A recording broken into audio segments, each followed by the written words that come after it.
Bottle do. Hey everybody, welcome to episode 4 of the Farming Now podcast. Today we're going to talk about some good lessons we've learned from starting our farms or homesteads. So we'll dive right in. What's the biggest mistake you made? Me? Yeah, We're gonna start off with that. You particularly, what is the biggest mistake you made starting your farm or your homestead? Well, your case, I guess, is kind of both. Yeah. My biggest mistake, I'd have to say, is just not doing it right the first time. Just spending the money and doing it right. Because it always ends up costing you twice as much time and money to go back and redo it. It's even more frustrating than just doing it right the first time. Because that bit me in the ass probably like 3 or 4 times. What, on like fencing? Or Everything, like putting the house there and putting in like the water line and the just all that kind of stuff. Now, as far as we're talking more about me getting my start with, I guess, the homestead, right, the home itself. because the farm. The thing about it, the difference between. So the thing about it with me is that I bought my land and it was more of just a place to live. Because it really wasn't farmable. So I farmed in my dad's, so everything over there was pretty much set. Now, we can talk about the mistakes that we've made on that farm, but if we want to talk about me directly, getting started on my own, that was probably the biggest mistake that I made, was just not doing it right the first time. Because I'm fucking telling you, dude, when you have to, like, take something out, like when you work on something and you get done, and then you realize that you're going to have to redo it because you didn't want to spend $100 extra. You're like, fuck me. It's going to take me like... It took... Okay, for instance, the example is that when I put the roof over my trailer, instead of putting 6x6 posts, I used 4x4s. And we're talking about a 14.5-foot 4x4. Well, the thing was, the way I designed it, I designed the roof structure to be lighter than it was. But then I beefed up the roof, all the rafters, but I didn't put bigger posts. And I didn't even think about it. And I was like, fuck, I'm not going to spend, because at that time, another thing that sucked about when I got started, we moved in our place September of 2019. And you know what happened? Yeah, 5 what months transpired. later. Yeah, I think we all know what transpired. So, that was one of the biggest problems is I was trying to buy lumber and nobody had fucking lumber. It was just going through the roof. So I was like, I'm not going to spend the money and buy the 6x6s. I'll get it by with the 4x4s. And then they started bowing on me because it was too heavy. So then, guess what I had to do? I had to go in, jack them up, dig them out, pour them in concrete. Because I didn't pour them in concrete either, because I was like, I'll just get away like the old timers did, just put rocks in the bottom. No. So I had to get a fucking barn jack the bitch up, dig it out. And we're talking about with the post set in the ground. Then I had to laminate the post with a 2x6 and a 2x4. I don't know if you've noticed in my place, like they're posts just like this. But they have boards nailed to them to keep them stronger. And that was a lot of fucking work. Because I think there was like 26 posts in that. And I was like, man, this is going to be a lot of your fucking lesson work. was to not cut any corners, do Yes, it right the first time. And that translates to anything farming, starting up, or yeah, that's homesteading. just life in general. Yeah, I mean, and my family started our heating and cooling business right during COVID. So I get that too. That was some tough times. Now, what about some lessons? What's some of the biggest mistakes you've made with your cattle or your chickens or Trying to your move too fast. rabbits? Trying to move too fast in the sense of getting more? Trying to take over more land, cleaned up, or... Trying to move too fast in the sense that, like, trying to do things without the right equipment. Like, trying to work cows without the right equipment. Trying to move cows without the right equipment. Trying to hold cows without the right equipment. I mean, that's one thing me and Meg talked about earlier this week, because she wants to do some kind of... And Megan is my sister, who is the county extension agent for Henry County. And me and her were talking about having some kind of class for rotational grazing. And I was like, honestly, Megan, like what would I have done with those cows? You're not going to convince anybody to do. To like put a herd of cattle with a single hot wire up against, with no boundary fence, nothing. We're talking about just like they go through one the fence, wire, one wire, and in. it's gone. Yeah. They're free, and that's stressful. That's not something I would recommend. Luckily, you had good cows, though. Yeah, I mean, depends on if they've been around it, if they respect the fence. They definitely. I mean, I definitely did my homework and stuff on that, and did what I didn't ever have any big problems, but I'm telling you, it is stressful. That is just not something I would recommend. It's not something I like doing. I would really like to just have some good fence, because fence is like the number one thing when you have livestock. That is the farm. You gotta keep them in and keep things out. Yeah. See, I probably overdid my fencing, but like you said, like I knew that if I underdid the fencing, then it would just be a nightmare. Like if I tried to do just 2 strands rather than 3 strands or 4 strands, I just knew that it was going to be a nightmare. Well, and one of the other things I would probably recommend people is try to stay as flexible as you can.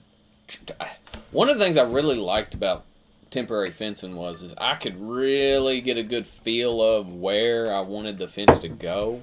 Because the problem is when you're building, like 8-wire high tensile, I mean, you're talking like $12 a fucking foot. You're talking tens of thousands of dollars. So if you fuck that up, and even if you go into like the tapes and the ropes, the electric tapes and the ropes, if you want a roll of it that might be just 600 feet, it's gonna be $100. Oh, easy.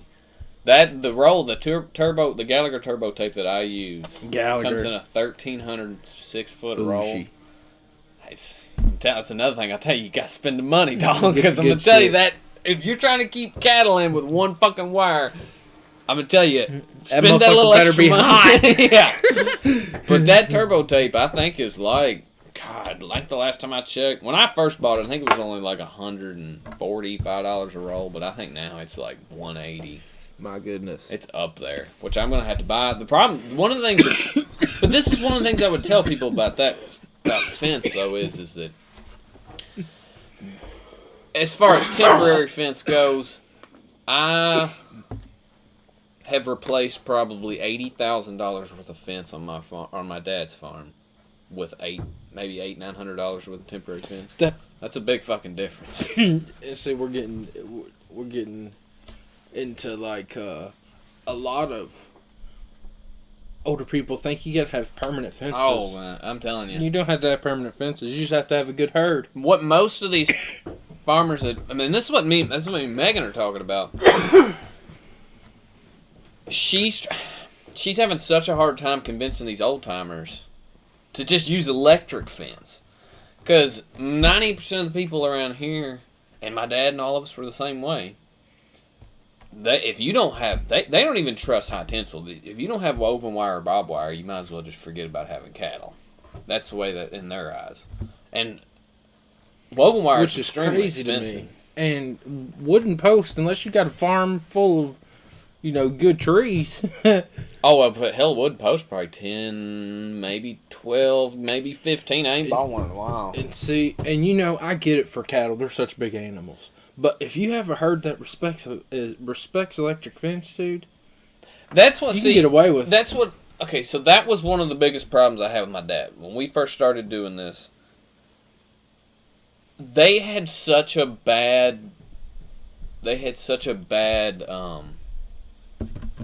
feeling for. They had such a bad experience with electric fence, and it was because they didn't. Like he said, he even admitted this. He was like, "We just didn't do it right. We didn't ground it the right way. We didn't set it up the right way." He said, the cows would walk up to it, they would get shocked, and then they'd just go through it. Yeah. And another thing that I told Megan is I said, one of the reasons my cows don't get out is because my cows aren't hungry. It would take woven wire fence to hold it in some of these pastures I see. You fucking let us out of here. We're starving. Exactly. Yeah, no, I get that. Because there's times where my chargers died or something's happened and I didn't know the fence wasn't hot for fucking 3 days, and they won't even look at it. I'm telling you right now, my cows won't even. I mean, it's funny sometimes to get them to move. I'll pick that wire up and go like this with it, and they will fucking run. You can corral them with it, because they do not want anything to do with it, and I understand why, because I've had it eat me up before. Yeah, I've gotten shocked a lot. I mean, fucking knock my dick in the dirt. I mean, make you like, dude, my sheep forget where you're at. You're like, holy shit, my sheep respect it too, dude. That's what I think a lot of people just don't understand. Is I'm like, and that's why a lot of them don't like that stuff, because like I can remember when we first started using temporary fence, my dad was like making sure everything was tight and the posts were set this way and that way, and I'm like, if they can push the fence, then it's not doing its job. If they're touching it, then it's not doing its job. Like, this wire is not going to keep them in if it's not hot. You know what I mean? Right. Like, he was trying to make it to where like it was strong, and I was like, no.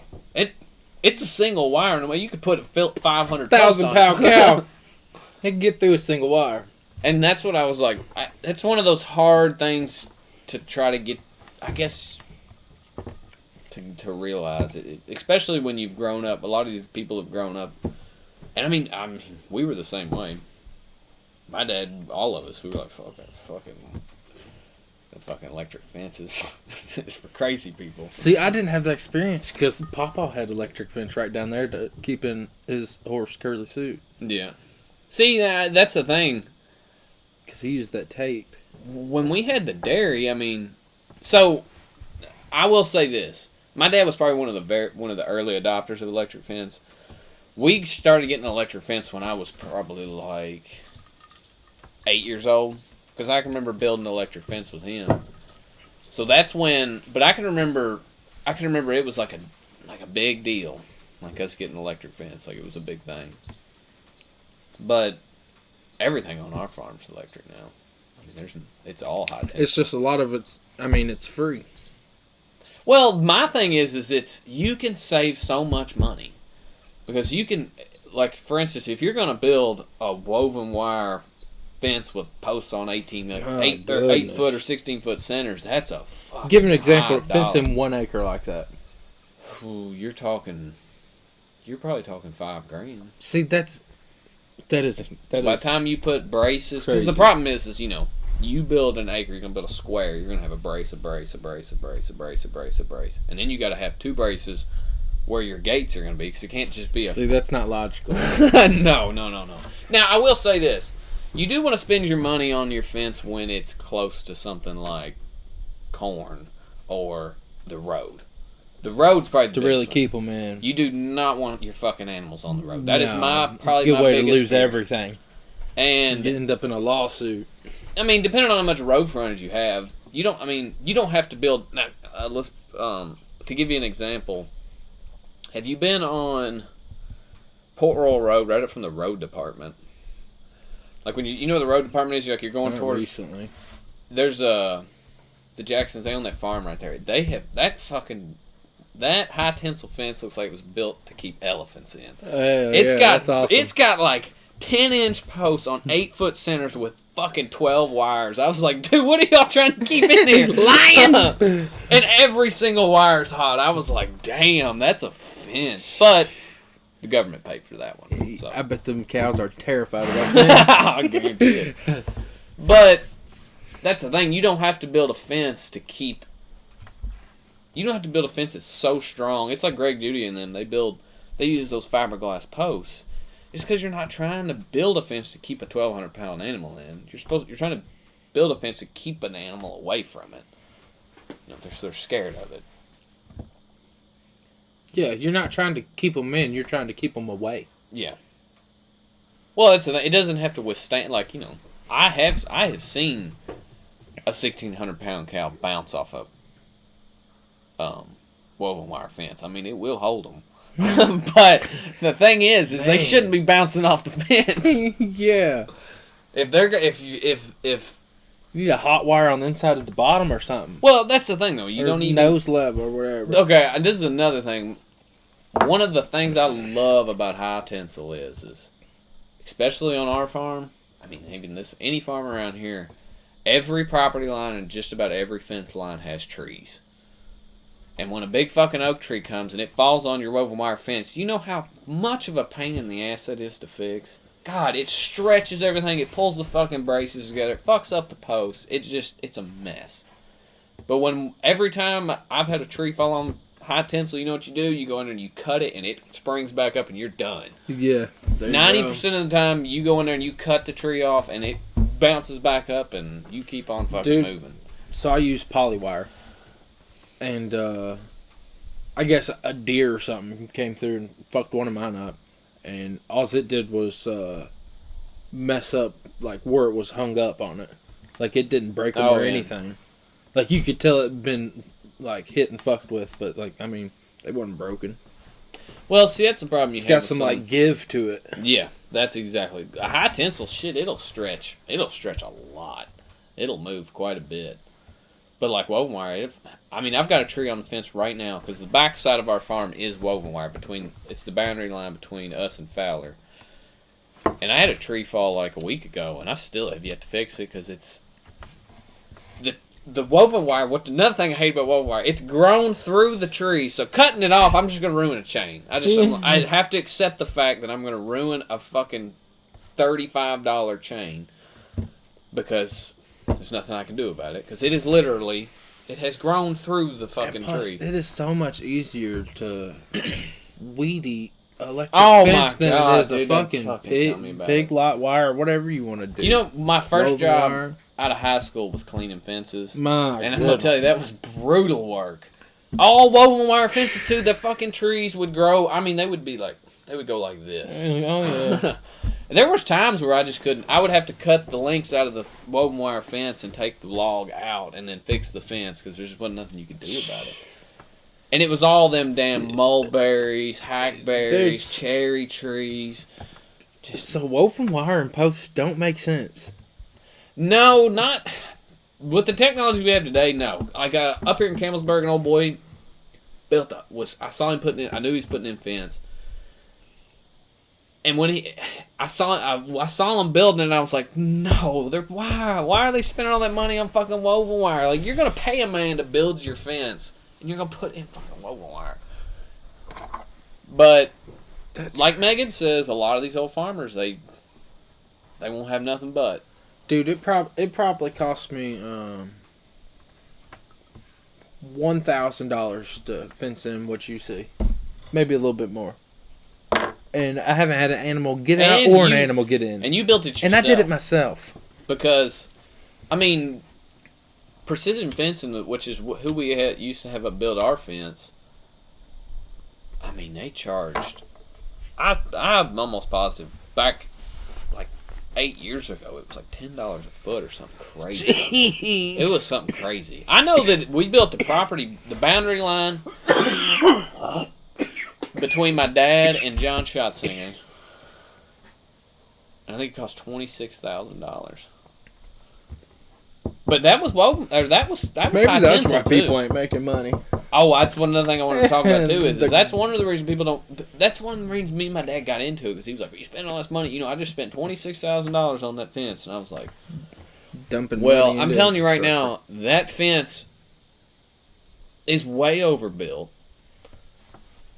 And it's a pain in the ass for me, for one, because the way they designed it, they put a hot wire on the very bottom. And that's such a fucking pain to keep clean. You know how hard it is to keep a wire clean? And plus, cows go over, not under. 90% of the time. And that's so why would you have it at their knees? Put it up there around their chest or their nose. I'm telling you, man. Let it sting them in the fucking wet nose. Now, they've got more than one hot wire. But it's unnecessary to be down there. What are you trying to do? No, shop a fucking fox? I agree. I told my dad that I was going to cut that wire out. Just cut it out of the system. It'd just be a regular old wire because it was causing me so many problems. If I start building my own fence on my own place, I'm probably going to put the first hot wire maybe this far up.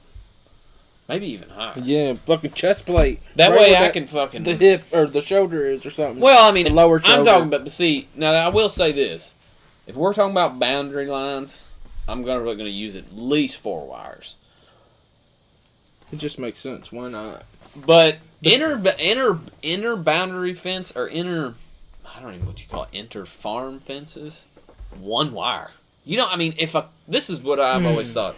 If you can keep your animals on your farm, it ain't really that big of a deal if they get out. Like, it's not the end of the world. Now, I'm going to tell you, I have had That's true. cattle. If they roam into another pasture, big whoop. I'm telling you. Oh, yeah, on your farm. Right. But I'm telling you, I have had cattle get out on another person's farm, and you just start. It feels like you're on some kind of safari hunt. Like you see where they went through, and you're like, here we go. Like, just the search begins. We got to fucking find these animals, and then you get to, because most of the time they go through corn or something. I mean, you see it. It's just like a tunnel through it, and you don't know where they're at. They're in there somewhere, and that is the worst feeling in the world, because not only do you got to find them, but then you got to call the guy who owns the property or owns the corn that they've torn up, and then you've got to come to some agreement on who's paying for what and how much damage was done. And that is one of the worst feelings in the world. So I would recommend building your perimeter fence decently heavy. But other than that... But see, 1 poly wire versus 2 poly wire. I mean, I guess that's technically double the invested in the infrastructure, but I wouldn't feel safe with 1 personally. But that's just because I don't have an exterior fence on my farm. Like, I don't have a... Well, this is your perimeter fence, pretty much. Yeah, exactly. Yeah. And I mean, it's built heavy enough. They're not going to get out. You've got enough wires. They're not going to go over or under. See, my fence, or the tape, the temporary fence that I use, a small calf can go under. Like, if they want to go under, they'll go under. Yeah, but big whoop, they ain't going to go far. But they ain't going to go far. Now, a big cow, I have only had maybe 1 time where a big cow has got over or under that fence. And it was probably some off-the-wall circumstance. Now, I will say this, I did have a crazy-ass heifer there for a while who was jumping it. About that bitch. Talk about piss me off. I'd come around on that foiler and she'd be standing there, she knew. She was like, uh-oh. And I'd be like, we're going to go today. Alright, so we knocked out a couple of the things. What are some things to consider when someone's starting? Oh, I forgot to say my biggest mistake. Yeah, no. My biggest mistake would probably just getting animals before I was ready. Even like dogs and chickens. Like, I've had bad experience with chickens so far. I told you about them chickens, dog. Yeah, so I would say just not being ready for an animal before getting it. Just simple as that. Getting, what do you call that? Getting ahead of yourself? Yeah. Yeah, just getting excited. Yeah, because that's, to me, in a lot of ways, that's not only frustrating for you, but it's bad for the animal, too. Because then they're kind of like... Yeah, I lost... Essentially, 15 chickens got picked off. And it's my fault. And it's going to make you, like... I've seen people that it's made them hate racing animals. They're like, fuck this. This is stupid. Why would I do this? Right. But... Oh, it's hard to keep a chicken alive unless you have a nice coop. Yeah, I learned that the hard way, too. That's what I've learned. That's why I have 2 chickens now. I'm just rocking with them 2 until I ain't getting any more. I'll tell you, when it comes to chickens, you basically need to make sure nothing can get in there. Like, you need to make everything likes chicken. Yeah. And once something finds out, once something knows, they're like, I know where we're going tonight. There's chicken and eggs in that building over there. Because let's dig under it. We had that problem because when I was living in Victoria's, we had that chicken coop, and it was just a corn crib that was already there. And I did a little bit of buttoning up, Just basics. I fixed the door and stuff like that. Like, it seemed secure to me, but it was not. Raccoon fast, boy. It took me about. I bet I put like 3 rolls of chicken wire in that fucking thing. Now I will say, once I got all that done, they were good. As long as you shut the door. You gotta shut that fucking door at night. See, chickens are kind of just they're hard to keep alive. Maybe not hard to keep alive. Vulnerable would be a better way to say it. Especially like with me and Victoria, we were never home, so during the day, somebody's dog or something could come up there and get them. And most of the time, I'd lose them at night. But when I started putting them up, that problem pretty much went away. But we had, over a period of probably 2 years, we lost like 10 during the day. I don't know what was getting them. And then we went and got that fucking guard dog, and all he did was kill chickens. It was the worst mistake. See, that's kind of what I was hoping because I wanted my chickens to be able to, like, eat the ticks and all the bugs and stuff out of the yard and be free range, so I didn't have to feed them so much. So that those efficient little things, you know. And I thought that my Pyrenees would protect them, but those chickens, dude, they wander over. They wander over to the tall grass over there. They'll wander behind the house. That is true. Before you know it, you just down chickens and just like, well, shit. What happened? I lost 4 chickens today. Something's lurking in the shadows. The thing is with you being all the way back here, and nobody's really done much back here in a long time. No. Yeah, this is the first life that's been back here. Wow, it's wild, like my place was. Yeah. See, now Victoria's, hers will being a working farm and being busy all the time. I didn't really have that much of a problem. Like I said, I mean, I lost like 10 chickens over 2 years, but there wasn't a whole lot I could do about that. Yeah. See, pretty much, I slowly lost most of my first batch, and I just stopped until I can figure it out, you know. And see, mine at Victoria's were full-blown free range. Like, the morning I opened the door up and they just went. Mm-hmm. Which I liked. But when we moved to our place, I bought electric fencing. And they have electric netting around them. And I have not lost 1 chicken at that wild-ass fucking place. I mean, you know how my place is. I need one of those electric netting. Hey, that's another thing. Speaking of electric netting and stuff, one thing I'd recommend if you're starting out is going to Premier One and having them send you the catalogs. I did that for Ben. I'm his mailman, so I just signed him up. Yeah, and I mean, it's great. That's a good place to get, medicine, fencing. Yeah, they are like especially for sheep. They're big with the sheep. Yeah, absolutely. That's like the top of the line when it comes to the like netting and the fence, or the sheep fence and stuff like that. So shout out to Premier. Because I've had my system. We're going on 3 years, and I still got the same charger and everything, same fence, same charger, and haven't lost a chicken in 3 years. The charger's just been sitting outside. It just sits outside. I mean, I don't. That's put what it they're up. supposed to do. It's fine. That's what they're meant to do. I mean, you can put them in a tote or something. Well, this one I think it was meant to kind of be put out of the weather. I just never. There was just never a good way to do it. That just shows you the quality. Tough little son bitch then. But I don't know. It's definitely. I don't like keeping them in the fence as much as I like keeping them free range, but I mean, I don't feel like buying fucking chickens every 6 months. I was about to say, trust me, in my experience, my goodness, you're protecting them because they're just stupid, you know. Well, that's the thing. They're dinosaurs, dog. The fence is a little pricey, but you know, after 3 years, if I'd have bought fucking 70 chickens by now, I'd have probably paid for it. That's what I'm saying. So, some things to consider. I would consider water source, because what sucks about where I'm at is I have 1 spigot.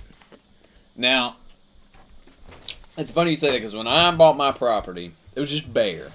Just 70 acres of cedar trees. Nice land, but it was abandoned.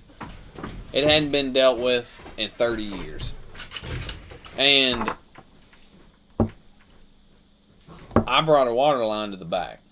And when I brought that water line, I put in 6 water hydrants because I told myself that's one of those things. At the point where we were putting in the water hydrants, putting in the water line, I'd learned my lesson on the spend the money the first time. So I put in a big ass water line. I put in 1.5 inches, and we're talking 3,800 foot of line. We're not talking about like 100 foot. 3,800 foot of that expensive ass poly pipe. It was that thick shit. It was like 250 psi, thick fucking line. And I put in 6 water hydrants because I knew I might as well just go ahead and put the water hydrants in now while it's uncovered and while it's all exposed. Right. Because digging the motherfucker back up is going to be a bitch. Mm-hmm. But you're so right about the water thing because that, you could put up all the fence you want in the world, but if you don't have water for them animals, you can only move them. Better hope you got a 4-wheeler or something, or a gator with a big old water tank on the back. In your case, with these sheep, they don't drink a lot of water. I mean, no, shit, they really don't. You pull a 250-gallon tote around. They really don't. My dogs drink more than them. See, now that's a big deal because cattle, the cows that I've got, I mean, you're talking about on a hot summer day, they're drinking 20, 25 gallons. That's a lot. That's a lot of fucking water. And water's heavy. That's the problem. I could put 1,000 gallons on a wagon. It's going to weigh 8,000 pounds. I'm probably going to have like a fucking 6-ton gear to haul that around. A big fucking wagon to haul that around. And it probably just barely give them cows enough water. So that's one of the big problems I have is I can only cut those fields up so many times because you should have left. I run out of water.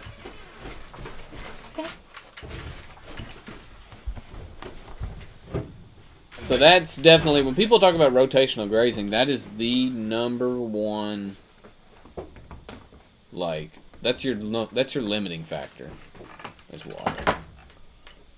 Yeah, I only have one spigot up here on top of this hill, and it's a pain in the ass moving water hose every time I move the sheep. I have to move their water and bring the water hose. You need like a water like something to pack water with, like put it behind your lawnmower or something. Pull it behind your lawnmower. That would be cool. Because I mean they're probably not drinking, but maybe what 20, 30 gallons a day. Not even that. I'm trying to think. I don't even really know how big their water bowl is. Well, shit, dog. I mean, you can pack 5-gallon buckets. It sounds like you get down to that.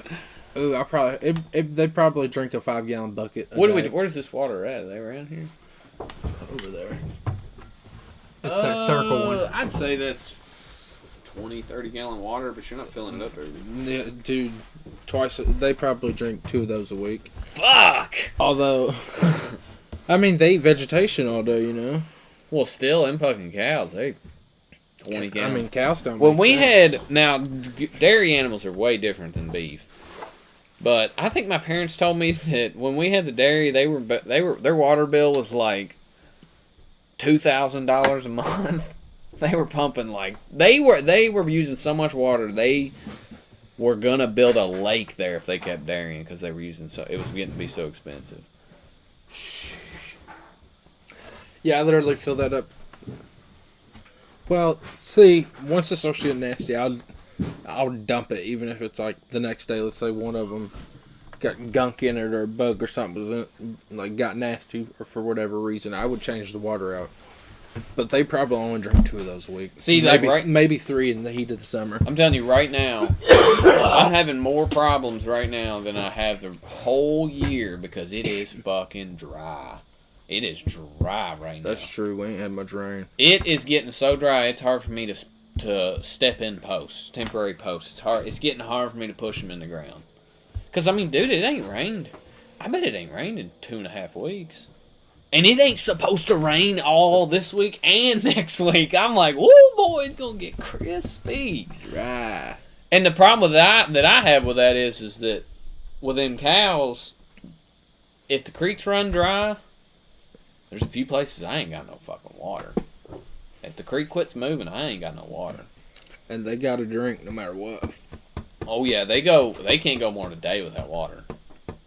I learned my lesson the hard way on that. One time, this goes back to the temporary fence.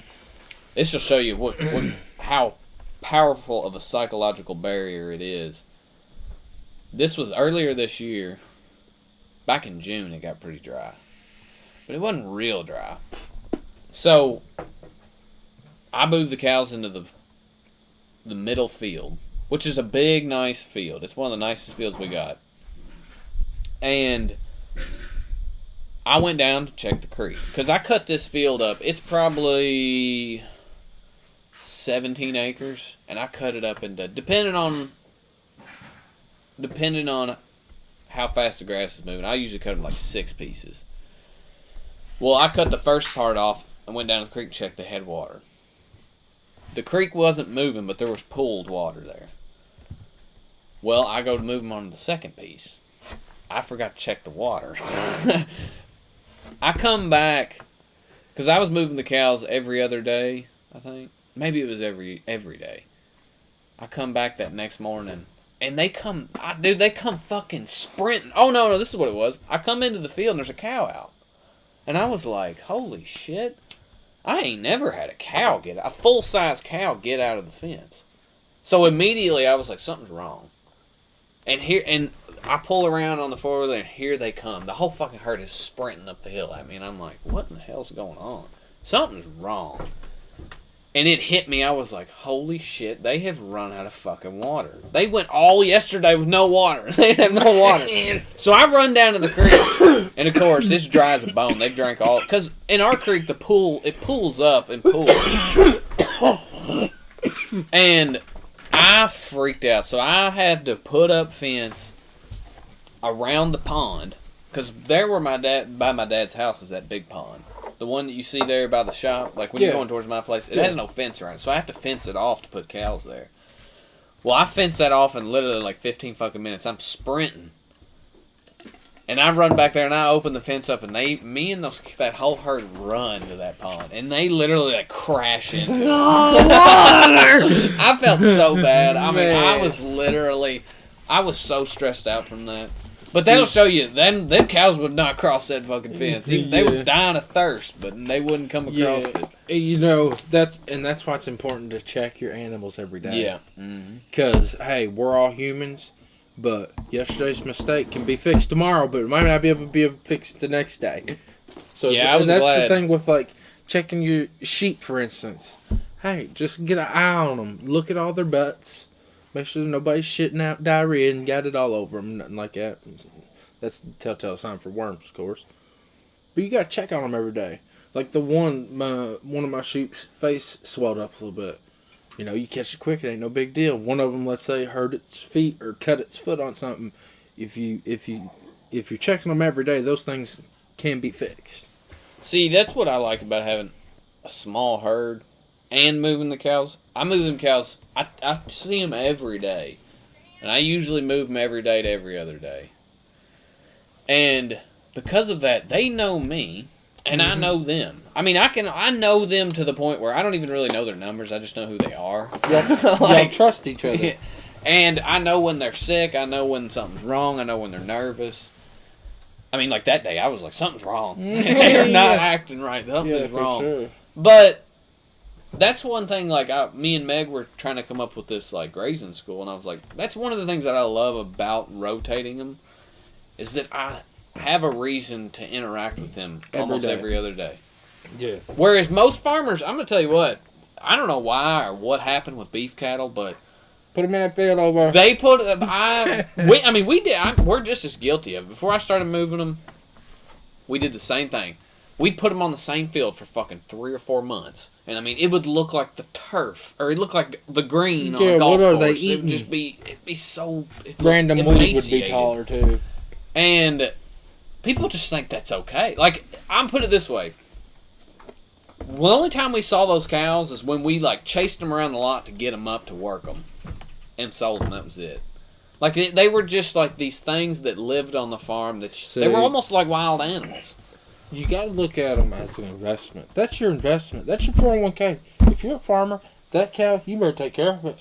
Because the healthiest version of that cow is going to make you more money. Well, I told Megan, me and Megan discussed this. I think a lot of that came from cattle. Beef cattle were always seen as a way to just use land that wasn't farmable. Like that's what you did with land. You couldn't raise tobacco, or corn, or anything. Almost like how you throw pigs in a holler. Yeah, that's what I think. I think that's what it was. That beef cattle were just always this thing that you just kind of. It was just a way to utilize land you couldn't farm.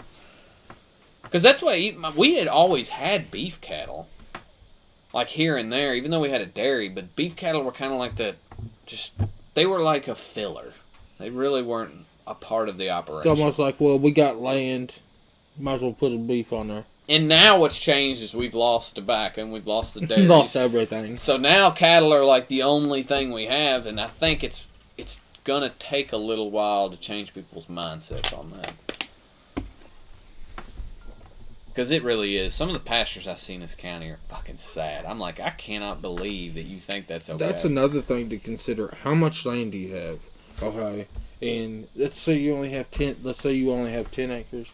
Then you need to have the right number of animals on your property, or your animals are going to be malnourished. Let me tell you, they're going to get worms and sick more.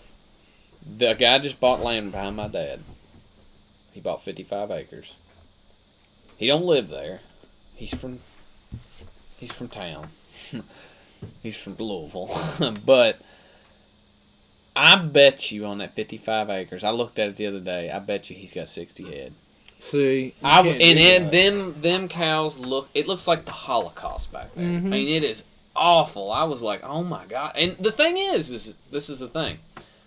I think he just thinks that's the way it's done. He don't know how to farm. Well, it's not even that he doesn't know how to farm, but there's so many farms I see that are not. I mean, his is a little extreme, but he goes around and he sees a lot of these farms that. I mean, they're grazed to the ground. Yeah, that's doing it wrong. But I will say, there is with cattle. I don't know about sheep, but cattle, it's basically 2 acres a head. You really can't. Sheep 3 to 5. Well, I wouldn't do 5. I would say 3 per acre. Maybe even 4. And that's the thing. You can maybe beat those numbers a little bit. But you're only hurting rotating them. Oh, and this is another good point Megan made. I thought this was good. She said that, like, since I'm rotating my cattle, my grass is really nice. I mean, it's fucking thick like carpet. Yeah. And she said, you know what the first thing they would tell you is? Well, you need more cattle. I was like, crazy. Megan, you're so right. That's exactly what they would tell me. Well, you're not using all the grass. You need to get more cattle. No, your pasture should be green and lush. And if they're not, you're doing it wrong. It shouldn't look like your yard. And I don't hate to tell you. I don't hate to tell that dude behind your dad that he's doing it wrong. He's doing it wrong. No excuses. Well, you know what? Read a book. What was crazy to me is normally when someone starts something new like that, you start small. Like, well, no, I was gonna say they're normally willing to push the envelope a little, like do new things. You know, they're like they go on YouTube and watch videos about how to do it. You know? You'd think they would like rotate them and shit. Yeah, you think they that's do the new wave. Yeah, you know what I mean. It just I don't. And know. There's a reason that's the new wave, people. Is because that's how you should treat your animals, and that's how it should work. You don't want your animals eating an inch close to the damn dirt. That don't make sense. You want 4 to 6, 7 inches. That's what you'll want. That's good. That's nutrition. And then it's almost like they're clipping the tips, and then they dip. That's how I look at it. They go in this field. They eat it down from 6 or 7 inches all the way down to 4, maybe 3. And then I move them to the next one. That grows up. While over here they're eating that few inches. Then I move them to the next one. They're eating that few inches. And then boom, this one over here is ready again. And it's a beautiful cycle of nothing but healthy habitat for everyone involved. I think a lot of people don't realize too is like the more grass you take off, the slower it recovers because there's less grass to absorb sunlight. Mm-hmm. It's like a fucking solar panel. I mean, it'd be like if you took a solar panel and you just kept cutting it down and down and down. You know, I can remember when I first started rotating the cows. Now, and I didn't know, and I just was going off what, because I went to the Kentucky grazing school and all that. I went to UK's programs and I read all their stuff and I did my research. And I was just following what people were telling me to do. And I had so many people tell me, boy, why are you moving them cows? They got grass. Do not be moving them cows. And I'd be like, but this is what you're supposed to do. And they'd be like, there's fucking grass in that field.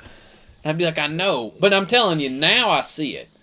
After a few years of doing it, you see how quick those fields recover. You're like, okay.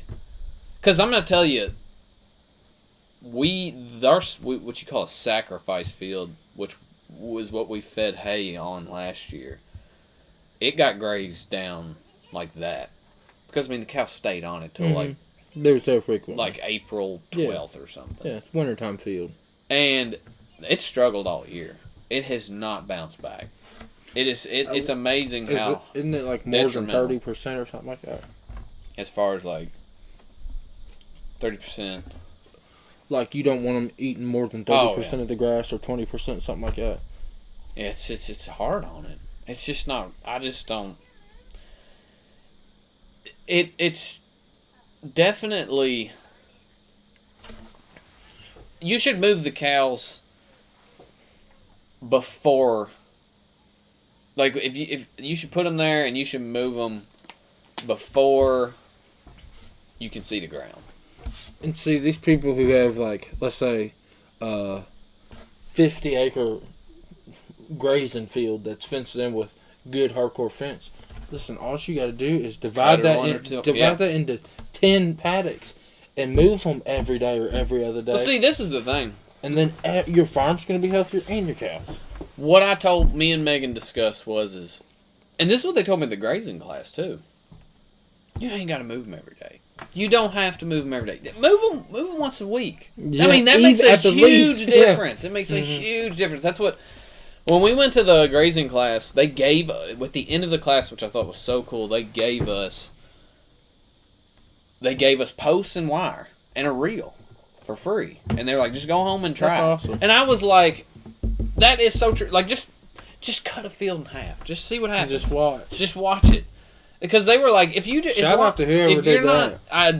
That was a good... I highly recommend that. If you're going to get into cattle, go to the Kentucky Fall Grazing School. It is great. It costs like $50. It's 3 days. And believe me, you get your $50 worth. I got a binder like this fucking thick of all kinds of information. But I thought that was such a good way to put it. Just move them everyone. If you got one big field, cut it in half. That's all you got to do. Yeah, and if you have 2 big fields, put them in one for a couple weeks, put them in another for a couple weeks. But if you're working with, see, the smaller scale you are, the smaller your paddocks, and the less time they should be in each one. Yeah, I'd like to clarify that. Well, now, if we're talking about somebody with like 10 acres, it's going to be kind of hard. Yeah, I hope you only have a few sheep or a cow or 2. See, when we're getting down to those kind of scales, to me, that's a true homestead in the sense that, to me, in my mind, a homestead is meant to provide for your family, and then you have a little extra at the end. Mm-hmm. That's, to me, what a homestead's supposed to be. And at that scale, you can really fine-tune those things because it's such a small scale. But when you start to get a little bigger, you're a little more flexible as far as, it's hard to take 10 acres and cut it into it is 10 or 15 plots. It's gonna be difficult. It's gonna be expensive for one. Yeah.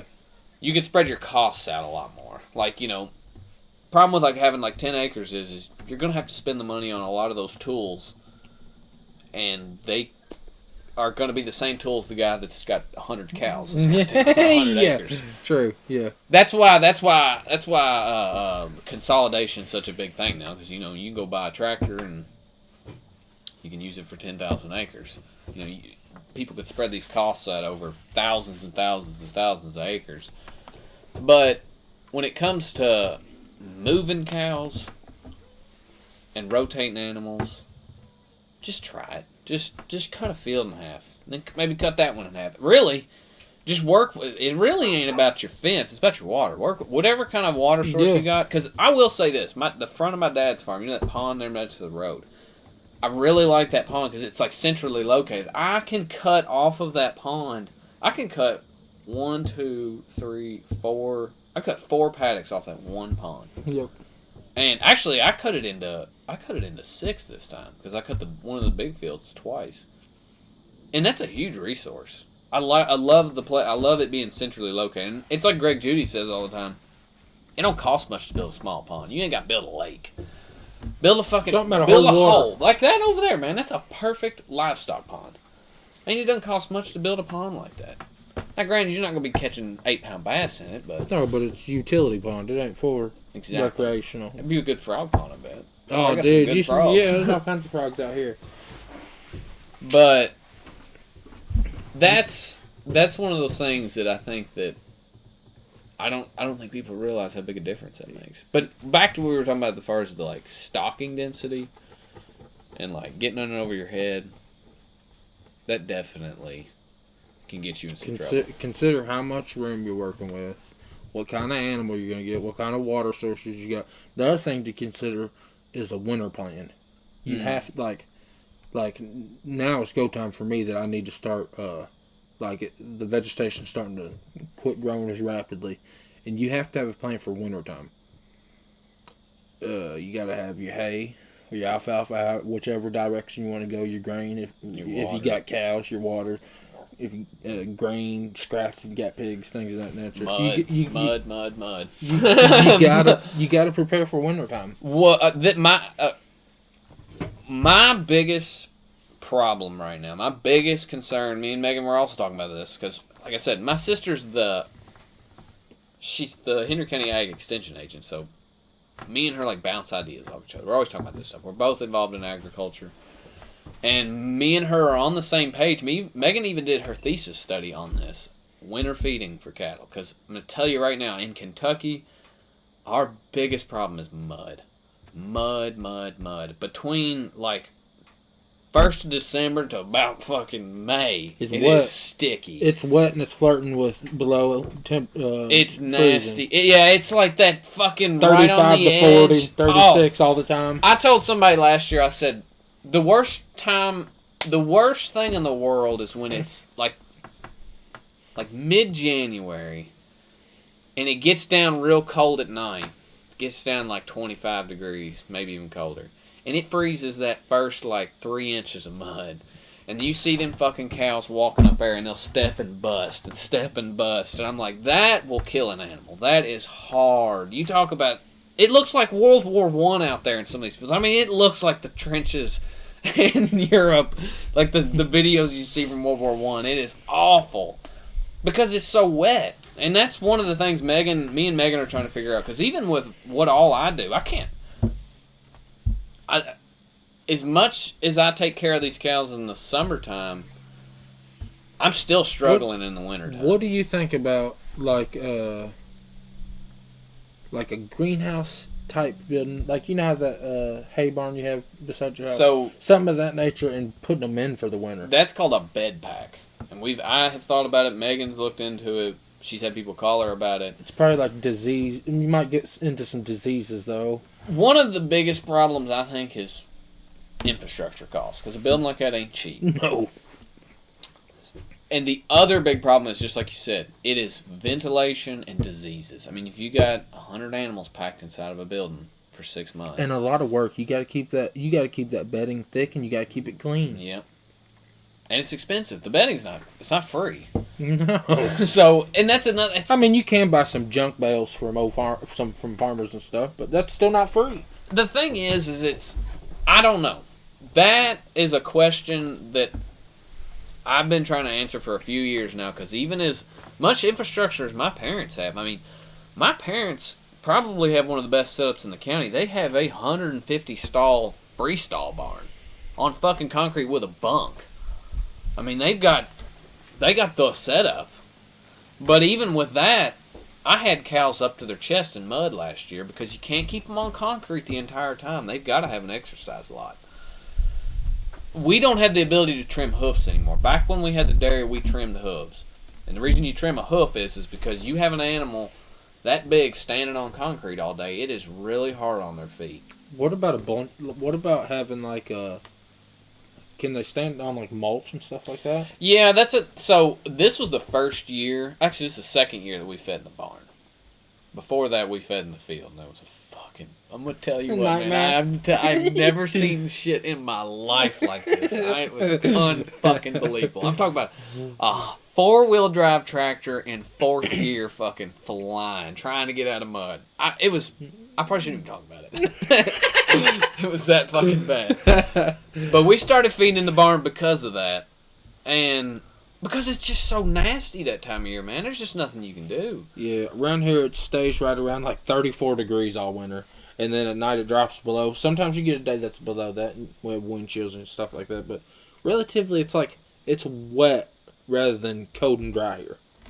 And see, I looked into the bale unrollers there for a while, like Greg Judy does. But our bales are too big for his contraption. So Greg feeds his with a bale unroller that he pulls behind a 4-wheeler, which is a great idea. I love it. I'm like, that's pretty close to the answer that I want. But our bales are too fucking big. They're 6x6s, and they're fucking massive. And so the only option I have is to put that behind a tractor. Well, a tractor's too heavy. A tractor is too heavy, like mid-March after it's rained 6 inches. You're going to pitch yourself. It's going to cut ruts all the way every day. And, even though I only had 55 head, I mean, I was feeding a bale a day. I mean, that'll tear a field up quickly. If you're driving through a field every single day with a tractor, it will be gutted. So it was like, I don't know. Megan's thing is she's doing what's called bale grazing now. That's what she did her thesis on in college.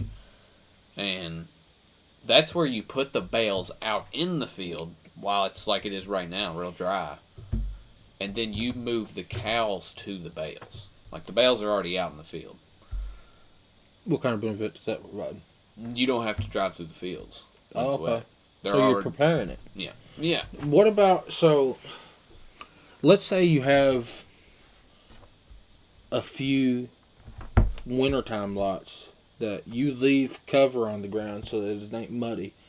Then you put them in there where there's like the ground's nice and intact.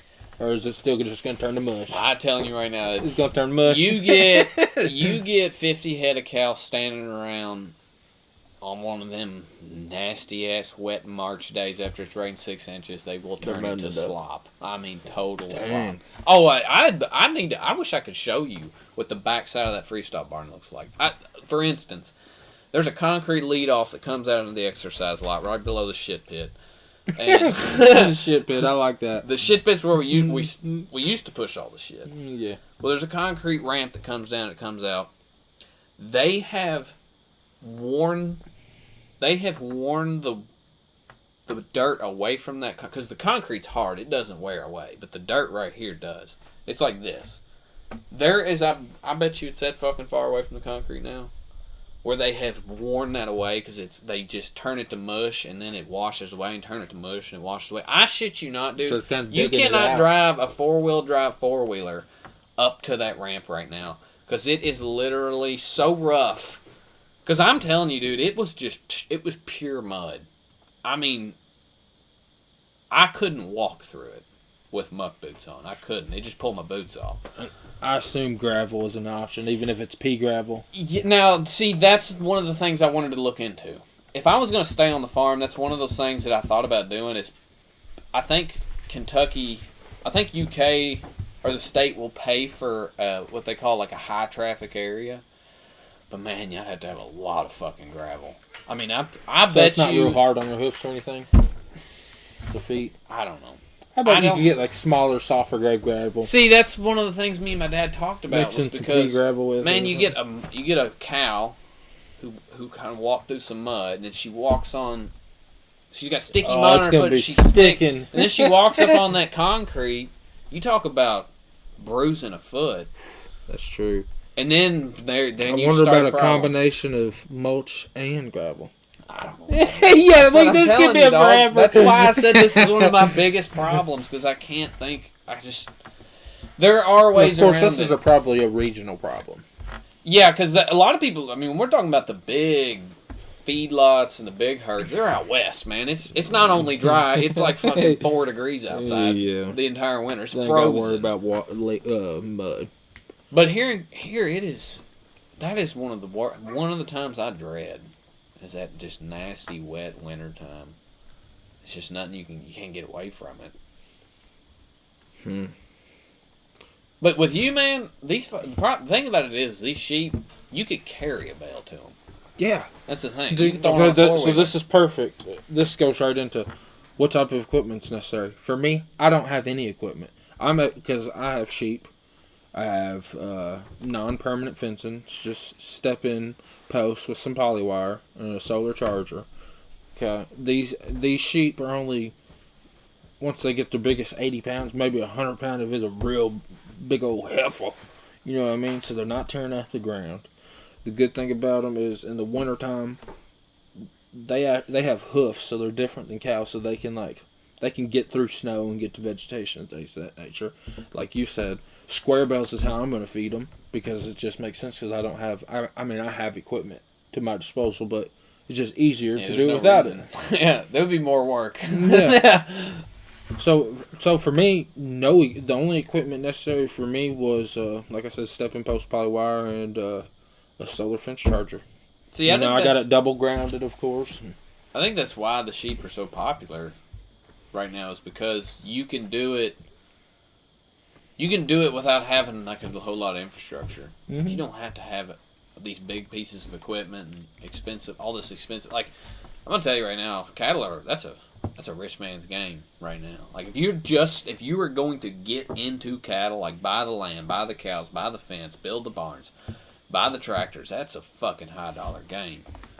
And so you have to have a chute.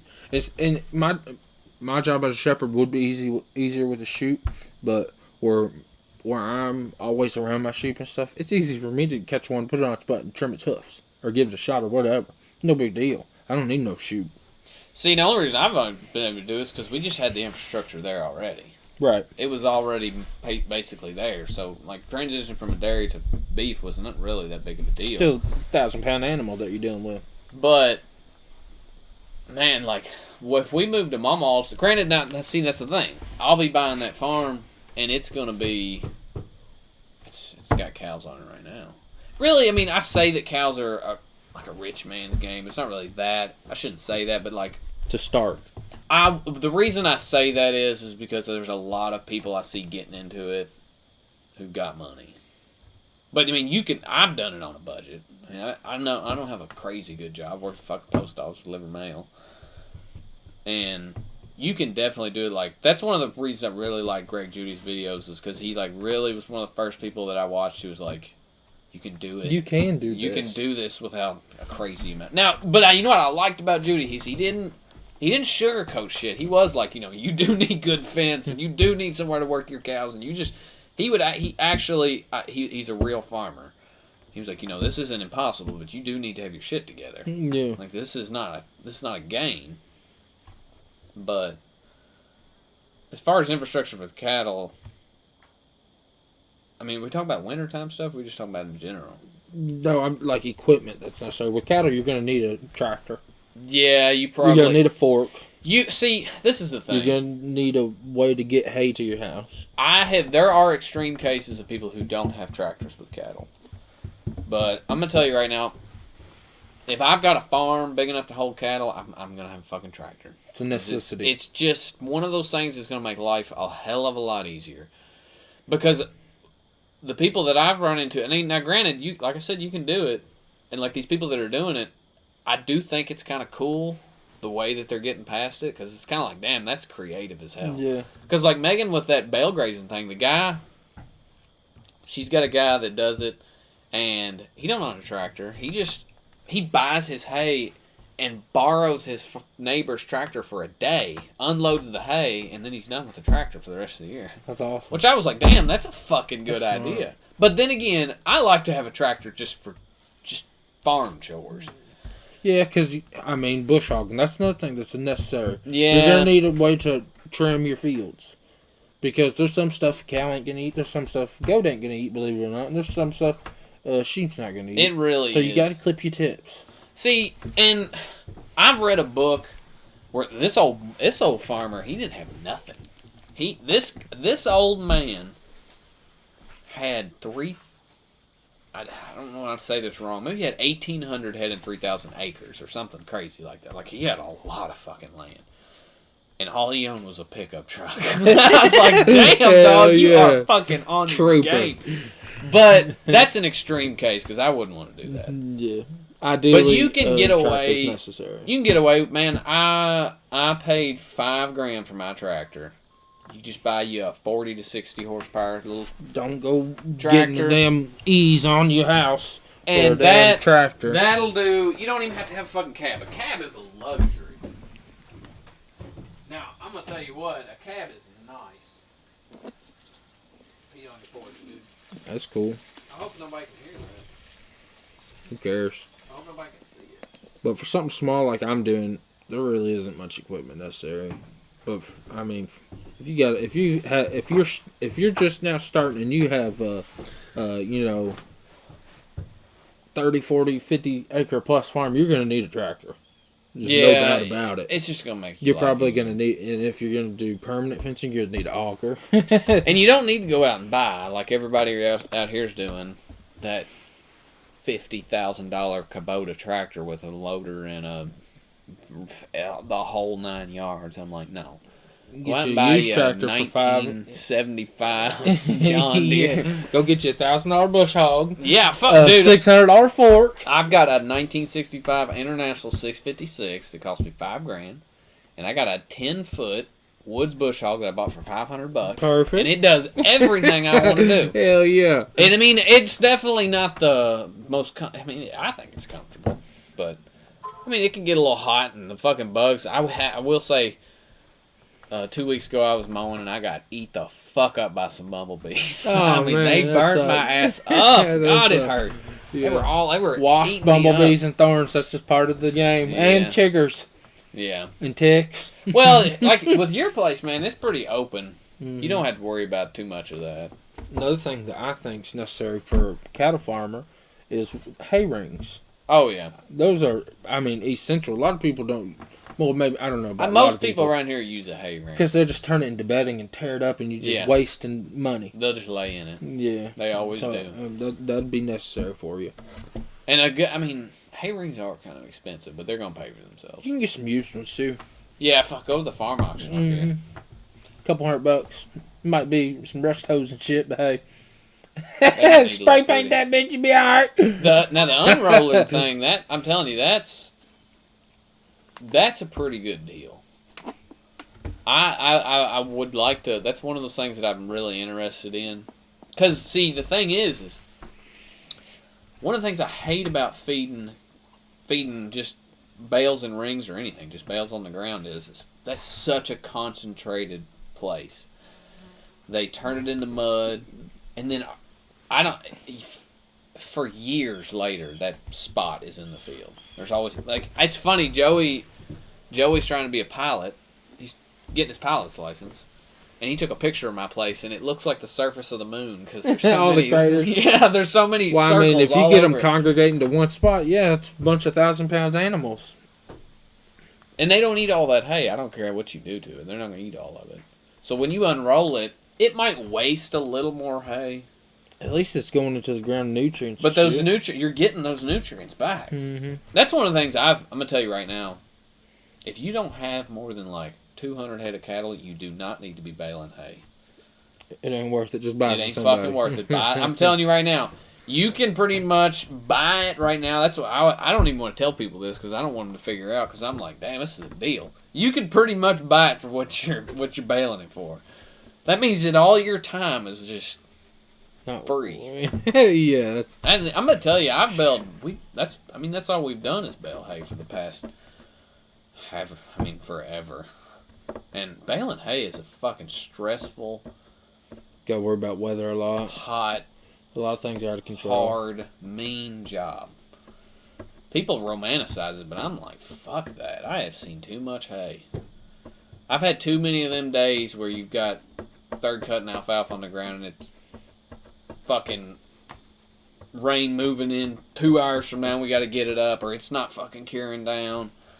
That's a stressful game. When you got that much money sitting on the ground, a lot of stuff's out of your hands. It's kind of a gamble. Exactly, it's a game. Every time we cut, it was like you fucking roll the dice. It's stressful because they'd be like, "Oh, there's 3 days, and then on the third day, there's a 30% chance of rain." Get it in. It's in the evening time though. And literally on that third day, you'd be like, "Oh my god, is it gonna rain? We gotta get it up." Because then the weatherman be like, "No, it's a 70% chance." I'm like, "You fucking asshole! You can't get no better than this." We gotta get this up tonight in the dark. Yeah. Oh, there's been many of them nights. All right, let's see here. What's been your biggest moneymaker so far? I don't know if I can even really say that. Me either, because I haven't sold anything. Maybe that's a bad question. I mean, let me think about that for a second. Your eggs, I guess, technically. I mean, you could say that. I mean, I'm not making... It's the only thing that I've sold so far. I mean, money, this is the thing. I hate to say this, but I've pretty much given up on trying to make a living farming. That's been my dream since I got out of high school, but I just don't think it's possible anymore. One thing you do gotta keep in mind though is you're building it up. You don't make the money at first. First you're building your flock. First you're building your herd. I know. Getting your infrastructure in, getting your medicine, your yada yada yada yada yada. I know, but the thing is I think I have accepted the fact that I just enjoy doing it, and if I don't really make a whole lot of money at it, then what's it matter? And I am the most stubborn person in the world, so I really haven't gave up on that dream, but I think I've told myself, don't get your hopes up. You know what I mean? Damn bug in my whiskey. I think I've told myself, like, don't expect to make a living doing this. Because we've been, that's all my dad's ever tried to do is make a living. You just got hope for a good year. That's the farmer saying. Yeah. That's why I say next year. Yeah. Well, right, so what's your biggest money loser then? What's your biggest loser? Chickens is my biggest loser. All of it. All of it. I will say, okay, so let's go back. Cattle have probably been the thing I made the most money on. But that's kind of... I don't know. You can't really say that I made money because every time I make that money, I turn around and I dump that back into the cattle to buy like a chute or to build fence. Like the building stage. So I would love to be able at some point for those cows to... My dream at this point is for the cows to pay for the land. If they can do that, I'm talking about them pay for their stuff and pay part of the mortgage. If they can do that, I'm happy. That would be the best thing that could ever happen. Now, granted, a lot of people are like, well, that's kind of... You're going to do all that work and... Yeah, but what you're gaining in return is like property. That's like that's physical investment. That's physically worth money. Now, as far as place I've lost the most money... would probably be the cattle. I don't know. It's just kind of because, if you factor in all the money that I spent on the cows, it's like, are you really making money? But then again, it's like, some of those things I just wanted to... It's hard to say, because it's like, I'd have the land regardless if I had the cattle, because I like to have land and I like to live on a farm. And I'd have a tractor regardless. So it's like, do you put that towards the cows? And that's one of those really hard questions that you got to ask yourself. Them helping pay for the mortgage, that's good. See, I think that's the way like farming around here is starting to go. Is it's like you don't really make money farming, but the cows are the farm. The farm pays for the land and pays for the tractor and pays for your truck and tax you can write it write-offs. off on your taxes. So it's kind of like it's like the best hobby you can have. You can set it here on your nice piece of land. You and on a good year, you might make a little bit of money. Yeah, you might have a little Christmas bonus or something. All right, so what's your least favorite animal you've raised? What gave you the most problems? Ducks. Pissed you off the most? Ducks. Fucking ducks. They're nasty. I didn't know you had ducks. Fuck yeah, ducks, fucking dog. duck, dog. Hey, their eggs are great for baking, though. Well, they're the worst They're very fucking. rich. I'm gonna tell you, they are nasty, stupid fucking animals. They're the dumbest, nastiest animal I've ever owned. That's how I feel about chickens too. See, chickens would be my least favorite. this is what I'll tell you, man. Birds are gross. All a duck is a wet chicken. So take all that nastiness I don't like that. and make it wet. Like, Yeah. take a chicken coop and just make it wet, and you got a duck. I just like so boom, birds. Yeah. They're hard to raise. And they're hard to keep alive. They're vulnerable. They're stupid. They're nasty. And they only give you fucking eggs. Yeah. It's annoying that eggs are fucking $4 a dozen right now at the grocery store. But my God, I fucking hate birds. And I guess so do you, Bubba. See, now I don't mind chickens. I can do a chicken because the chickens, they are nasty animals, but a duck takes it to a whole nother level. I'm telling you. And who the fuck eats ducks? Not Exactly. me. You talk about a worthless one. It's like I don't like duck eggs, and I don't like duck. So it's like So they're just nasty to look at for no reason. I will say now, they are fun, they are cute, Yeah. and they are interesting. But Yeah. as far as Oh, raising yeah. them, fuck that. That's most animals, though. Yeah, that's true. I mean, I love watching chickens. That's probably my favorite things in the world because they are dinosaurs. You look at that fucking thing, and it is little a dumb dinosaur. dinosaurs. What's your favorite animal to raise? I assume cow. Yeah, it would probably have to be cattle, just because it's such. That is, to me. As humans, we have some kind of deep connection with them, because that's for some reason that big animal is some kind of like symbol to me. As far as like thousands of years ago, that's pretty much what we hunted. Was that The big buffalo. fucking yeah? Well, I mean, cattle are native to like Southern Europe. I mean, our people probably hunted something similar to those cows. And in the same way with them little bastards, they're the same. I mean, sheep come from the same place, probably. Yeah, for sure. And your favorite's probably sheep. sheep. Yeah, I would agree. definitely. I mean, I'm seriously when me and Victoria start to get traction, get all this settles down, I'll probably get some sheep. There's a couple of little chicken fuckers right there, boy. And they got the fluffy feet. Yeah, they fluffy. They're Easter eggers. That's what kind those are. But I just like cattle. I just like cattle. Plus, they're friendly. They're docile. I mean, they can accidentally hurt you or hurt you on purpose. But if you got a good cow, usually she's docile. Same with sheep, dude. I go over there and like little meep is what I call her. She'll come up and you touch her chin and she loves it. And shit. Now you know what animal I don't like, but I've never raised is I don't like goats. Something don't about like goats goats? freaks me Dude, out. sometimes I don't like the way they Miyagi pisses smell. me off. I don't like the way they act. I don't like. They'll the way chew they on look. your shirt when you stand by them. They're just such a funny. I don't know. I like watching little goats parkour. And Well, shit. fuck yeah. I mean, that's there's no anything young, any kind of baby animal's the cutest thing in the world. Oh no. Yeah, for real. But I don't know, some kind of goat, man. Like Joey and them had goat. They had goats at K-State, and they talked about them. What do they call them? What's is it a boar? What's a male goat called? I don't know. Fuck, I don't know Anyways, about that. he said they would have like this big long beard I and would they think a would buck. piss on their face. And he said it was just the nastiest and it would make all They these get down that. weird ass noises. Come smell me. It was funny because we watched this movie and it had like the devil in it was a black goat. And Joey was like, I'm telling you right now, that is so accurate. Because a goat is, like a male goat with that beard and everything, is one demonic looking animal.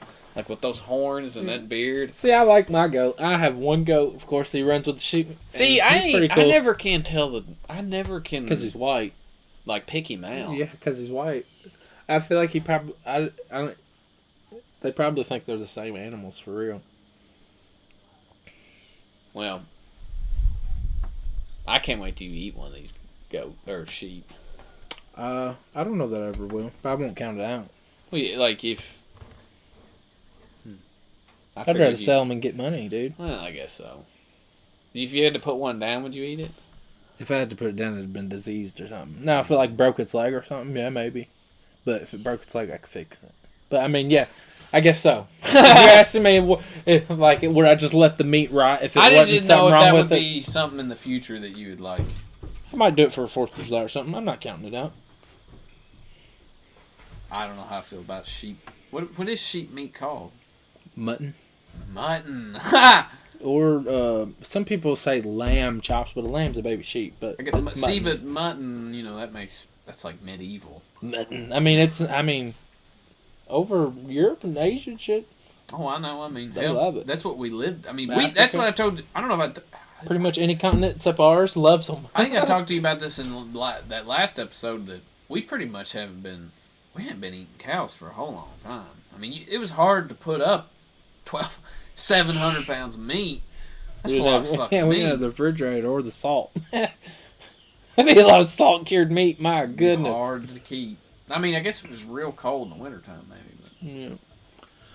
All right, everybody. Hey, thanks for watching. Yee Ball Day. We'll see you next time.